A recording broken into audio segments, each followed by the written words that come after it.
Hello there, it's Oskar at the Virtual Festschule. 2021 is almost over, but before the year ended I did manage to have a couple of really nice sparring bouts with my friends at HVN. Now, looking at some of the film material that I collected from those sparring bouts and analysing them kind of got me thinking about how we talk about fencing. Unfortunately, all the terminology in the lexicon that we get from primary sources on fencing, like fight books, is a bit limited. There's generally not too many good words to describe basic actions, and sometimes we find that there's references to actions that we can't interpret with 100% certainty. So that means that we had to import a lot of terminology from, for instance, Olympic fencing, like parries and ripostes, to name but a few.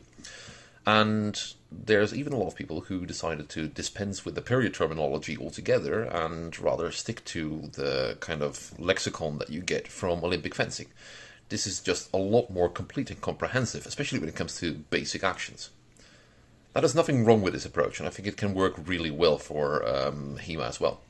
But it's kind of a shame that we really don't have anything period to go on. So what if we took a slightly different approach? The fight books are very prescriptive. They tell us how to do certain things, and we get a little bit of terminology from that. Quite a lot, actually. But there's still some stuff missing.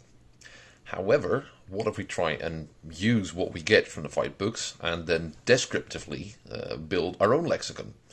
That would be a fun experiment. So what I decided to do is take a couple of sparring bouts that I thought looked pretty cool, and then try and put some period 15th, 16th century German lexicon to fit it.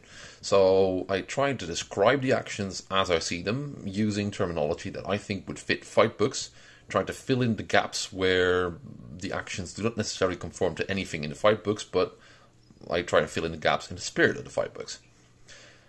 We'll see how that goes. So, I hope you will like this video. Now, if you do, and you want to go and try an experiment like this for yourself, let me know how it goes. I'd be very curious to hear about the results. And of course, if you have a different system for building a terminology to describe your fencing, let me know as well. I'm always curious about stuff like that. If you're just here for some cool sparring exchanges, don't forget to leave a like and subscribe if you haven't already, because that would help the channel out tremendously. And finally, if you think stuff like this is cool and there should be more of it, consider becoming a patron. There's always going to be previews of videos and even drills and some more extra stuff that's exclusive for patrons. Anyway, I'll stop talking now, so I'll wish everyone happy holidays and let's roll the intro.